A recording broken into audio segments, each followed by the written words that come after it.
Hey everybody, I'm Ed Kopko, CEO of Bold Business. Happy to be here today. I think I have an interesting topic that's applicable for many of you in the audience, and let's just get right to it. I'm going to first start by sharing my screen.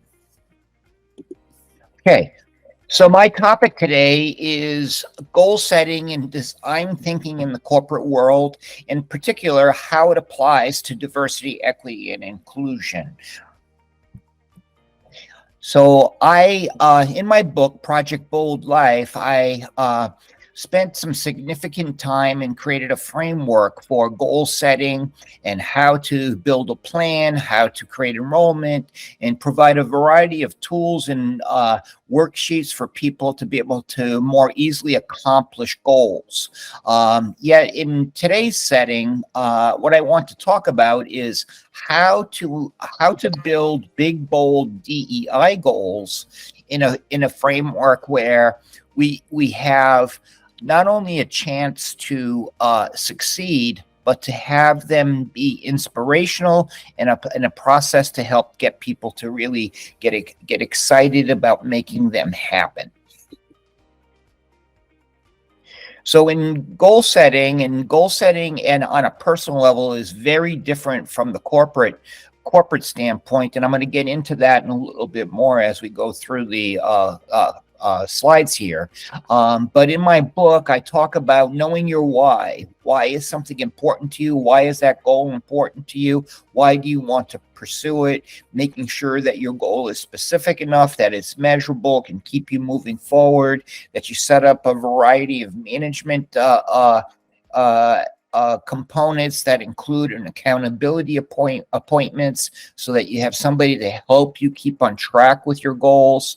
Share your goal with publicly with family members or whoever so that they know that this is something that you're working towards, and having a detailed plan. But when we apply all of that to the corporate world, what we're going to see is corporate goal setting and personal goal setting are radically different, and they require a different set of skills, a different set of aspects of working to be able to accomplish that. And I'm going to take you through and give you hopefully some very, very practical tools to use to help you in corporate goal setting on a general standpoint. So why is corporate goal setting so much different? Well, just to start with, just the name, corporate versus personal. When it's a personal goal, you decide, you pick your goal. If you want to lose weight, you pick it, you choose your action plan, and you start implementing.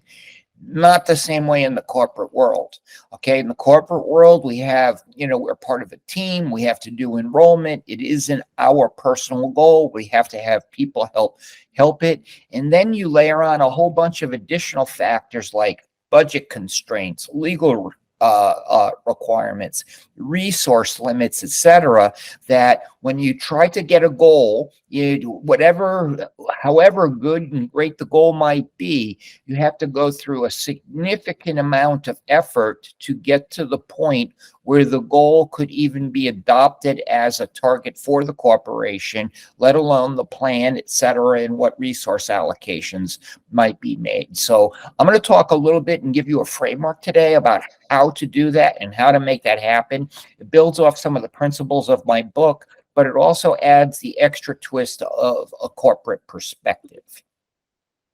And when we get into corporate goals and talking about that as it relates to DEI, it becomes even a little bit more challenging. All right, because in the current environment that we are in, goal setting for DEI can be legally challenging in terms of hard targets. It can be activities, et cetera, have more complexity to them in terms of legal, equity, fairness, et cetera. So making sure that you have not these skills that can help you create the enrollment, they're even more so needed when you're setting a goal like DEI. It's very easy for a corporate at the CEO level to say we're all about profit, or we're all about growing revenues, or we're all about raising employee sat number or customer sat number. But when it gets to some of these types of goals, more enrollment, more process needs to be done before you can even get to the point of having the big idea get started. And what I'm going to talk about is how do you get to that big idea sweet spot. So this is a framework that I use for trying to just kind of look at what kind of categories might there be. And this is not all encompassing, but this is about categories of DEI that you might want to try to determine a goal and set a goal for your company. So you might want to look at, you might have as a category policy, practice, equity, or measuring for bias, or board diversity targets, or management diversity targets, or diversity training, or promotion policies. And in each of these, if we're going to get to the point of setting goals, we're going to have to make sure that we set these goals with the ultimate concept of having it be that we find a sweet spot so that the whole corporation or an important part of the corporation can get behind it and help make it happen. I'm going to get to the sweet spot in a second, but I want to also just introduce, because I'm going to talk about it a little bit later, the power of streaks and relative goals as it applies to all kinds of goal setting, because it's part of what I refer to as that inspirational component of goals. And in the case of what do I mean by that, there's in the investment world, there's a dividend king category for companies that have increased their dividends for at least 50 years straight, or there are goals for consistently meeting earnings and successive years of profitability. In the case of DEI, we could have goals of setting internal records for improved diversity, or consecutive years at the top of your industry, or taking some of the benchmarks that services that PAM and DMBA provide to say we're going to improve upon our rankings and benchmark status to improve for next year, and going through all of those kinds of things. They become part of that targeting and goal setting process that can create some inspiration. So when I talk about the idea of the sweet spot, this is what I'm talking about as it applies to the corporate world, that there are three components to goal setting that must be maneuvered through and enroll different team members for, in order to have an idea or a goal that hits that sweet spot. And I'm going to go into each of these a little bit more and talk about how you go about doing this. But one of them is, if you have to have something that's inspiring. A blasé goal that is just kind of boring and doesn't get the teams charged up, a lot of times the goal will be dead on arrival. If it's not financially viable, as an example, too much of a budget that you don't have a chance of going, your idea is dead on arrival. And if it's not feasible in terms of it requires ungodly amounts of resources, it's got too many challenging components to it, and too long of a cycle, again, we might say it's not feasible. And if it doesn't hit the feasibility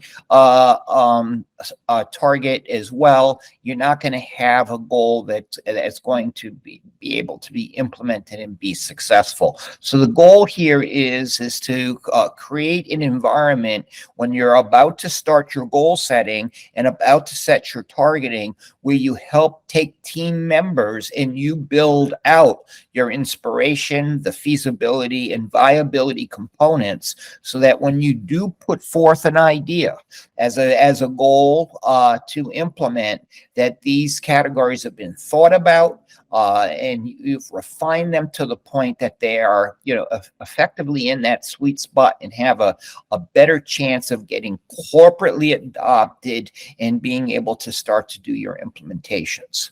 So I'm going to talk about inspiration first, and I'm going to go through each of these so that you do that typically what we recommend is that you would have some kind of team process where you would talk about each of these categories. It might be with different members in a corporate environment, because you might need to get financial people, legal people, actual practical people in your department that are going to help make something happen. And in each of those cases, what we would be looking at is to make sure that you have covered these kinds of questions, so that it becomes reasonable when you say, I think this goal is inspirational, or other categories as an example. So so to give a further comment on this, how inspiring is your goal? Is it a relative goal, a competitive goal? Is it quantifiable? Are there any negatives to the goal? Are there any sacred cows that might need to be slaughtered? Is this goal enrollable, and will the team accept it?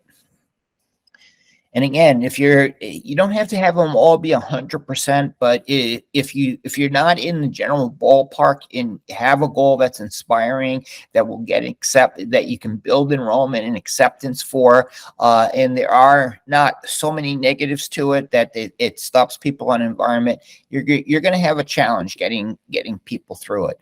When you go to the feasibility questions, okay, as an example, do we have the technology in place, or is it readily acquirable? Do we have the people skills, or can we get them? Okay, is the financial case strong enough for approval? When is the timing for this right? Are the timelines practical? Are there any legal issues that might need to be addressed? And again, will the team accept it? Will you get the buy-in, from a feasibility standpoint? And then the viability questions: what are the costs? How much is saved? Where does the solution add value to the company? Can we take this goal on at this time? Is there other goals that are competing? Is the juice really worth the squeeze, as I like to say? Is it a lot of effort for maybe a small impact? Are there legal or people showstoppers? Can you get team buy-in? And will this box out or crowd out other corporate goals? All of these kinds of factors have to be considered in the viability and in the going forward standpoint. So again, when we look at this framework for what kind of goals are you going to pick, so when you're sitting there, or your team is sitting there, say, hey, there's a lot of goals we could consider, there's a lot of categories we could consider. What we were going to be looking at is saying, well, let's try to identify some areas for improvement, and then how can we come up with a way to come up with measuring something to say this goal looks a little bit better than another goal? How do we know that we're getting closer to a sweet spot? My next part of this is going to help explain that.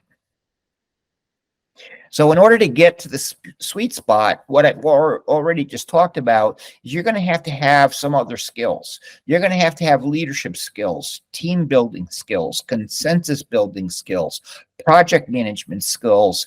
And this is why in many cases, some of these goals are so hard, or people get so frustrated, is that we really need to apply all of these kind of skill sets to the sweet spot framework in order to get a goal across the finish line and get it implemented. So, I applaud all of you for the work you do and some of the challenges that we all face in terms of trying to accomplish goals.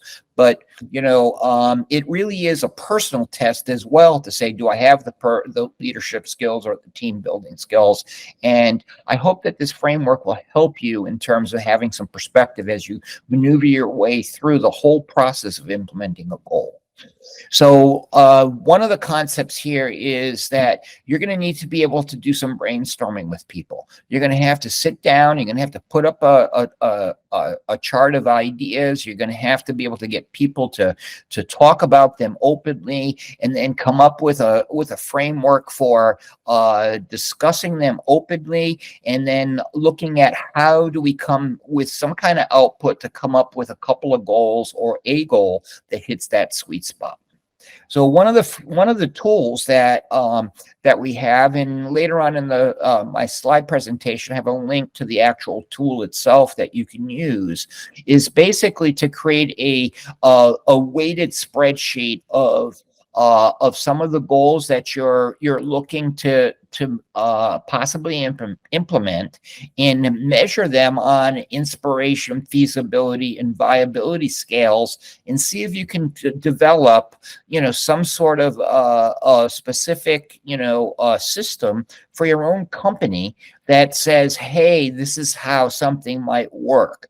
Okay, so you might have, in this case, I've got a few example DEI goals, and again, this is just for example purposes. I did not try to make it too specific or challenging, so that people just get the ideas. Is some ideas might be more inspirational than others, some might be more feasible than others, some might be more viable than others, and that you can then come up with some form of a weighting system to be able to implement your goal. So some of the suggestions in order to go through this is to write down some of the ideas for specific DEI goals, and then how can you adjust them for inspiration, feasibility, and viability, and then use the tool that I just put forward. Okay, and this is a link to it, to say, after we've done some of that work and we've boiled it all down, which ones seem to have, according to the numeric mechanism that we set up here, seem to be finding that sweet spot a little bit more than others. So when you're looking at it, is that you can see here, like in this particular case, the mentorship program seemed to be the most viable, feasible, and inspirational of the goals. And, somebody who might be wanting to do something else will understand why their goal didn't make it through this cycle. You can also help get people to be enrolled, that this is the best goal for us to be able to implement it this time, because the most likely chance of hitting that sweet spot and being successful. So I'm close to wrapping up here, and I have a few takeaways. If you want to succeed in an inspirational goal, and the inspirational can be found via intrinsic, extrinsic, or via street methodologies. But most importantly, there's three factors that you should be looking at your goal setting with, which one being inspiration, second being feasibility, and a third one being viabilities. And most importantly, all goals are not equal. So some goals are clearly, and initiatives are going to be much better than others. And my recommendation is that's something that you should look at and move forward with.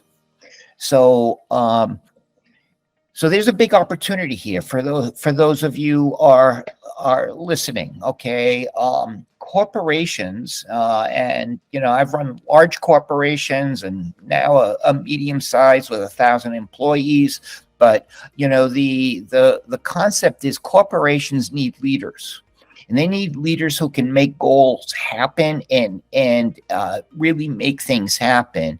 And if you can apply the lessons of sweet spot, leadership, securing buy-ins and enrollments, being objective with approaching your goals, not only will you help your company, but you will also help your career tremendously. And that's it. I will have the slides available. I hope that you enjoyed my presentation, and thank you very much.